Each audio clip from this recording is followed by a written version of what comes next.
Good morning India. कैसे जाने sir कि प्रभु का कृपा मुझ पर है? बहुत अच्छा सवाल है। वैसे तो प्रभु की कृपा सब पे होती है, पर किसी किसी पर बहुत होती है। जैसे कोई एग्जाम में बैठे और तुरंत जॉब हो गया, ये प्रभु की कृपा है। तुरंत सब कुछ हो गया, एक अच्छे जगह पे चले गए आप, ये प्रभु की कृपा है। जिसके ऊपर प्रभु की कृपा नहीं होती है, आप ही के दोस्त आपके बगल में हो सकता है किसी एग्जाम का तैयारी कर रहा हो, पर उसका हो नहीं रहा है। मात्र कभी 1 नंबर के लिए छूट जा रहा है, कभी आधा नंबर के लिए छूट जा रहा है, कभी किसी बहाने छूट जा रहा है।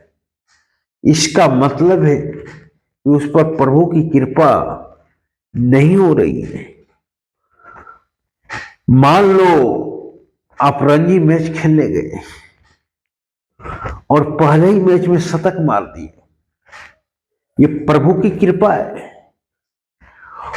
और कोई व्यक्ति, कोई बालक पहले ही मैच में क्रीज पर जब ही उतरा तभी किलिंग बोल्ड हो गया, तो उस पर प्रभु की कृपा नहीं है।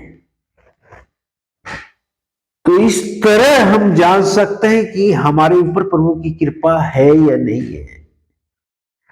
पर आप भूलिएगा नहीं, प्रभु की कृपा हर एक के ऊपर होता है।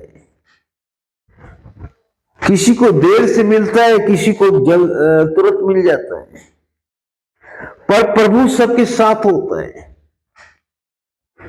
प्रभु की कृपा हर आदमी के साथ होता है, पर किसी किसी के साथ प्रभु की कृपा ज्यादा होता है। तो तुरंत तुरंत प्रभु का साथ मिलते जाता है, और किसी किसी पर बहुत कठिन समय के बाद प्रभु का साथ मिलता है। आपने बहुत से ऐसे कवि को देखा होगा, बहुत से ऐसे पेंटर को देखा होगा जो अंतिम समय में नेम और फेम कमाए। हमारे हिम्मत शाह 45 के बाद उनका नेम और फेम हुआ। एमएफ हुसैन 45 के बाद उनका नेम और फेम हुआ। तो प्रभु की कृपा हुई, पर थोड़ा सा देरी से हुआ। यंग आर्टिस्ट सुबोध गुप्ता,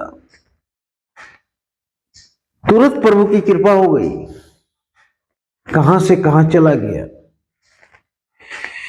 अभी एक छोटा सा बालक वैभव सूर्यवंशी, बिहार का, मात्र 13 साल का बालक, प्रभु की अपार कृपा है कि शतक पे शतक जरे जा रहा है। तो ये तो प्रभु की कृपा होती है, और किसी चीज में प्रभु की कृपा देरी से होती है।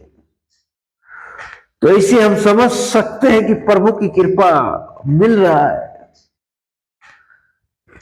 पर इसका मतलब ये नहीं कि प्रभु की कृपा आप पर नहीं मिल रहा है।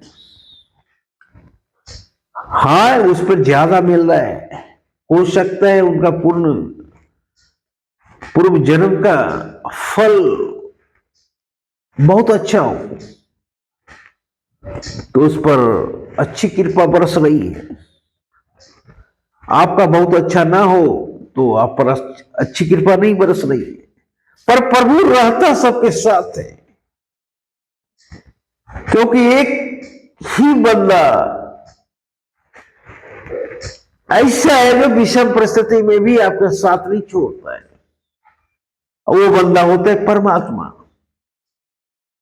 तो परमात्मा को कभी मत भूलना, क्योंकि जब तुम रोते हो तो भी परमात्मा तेरे साथ होता है, जब तुम हंसते हो तो भी परमात्मा तेरे साथ होता है।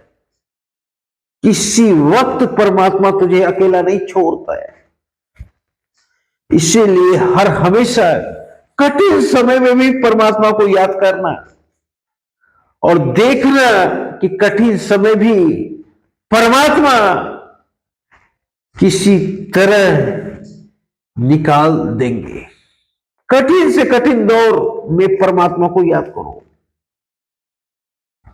और परमात्मा को याद करोगे तो हंसते हुए वो कठिन पल सुनहरे पल में भी बदल सकते हैं।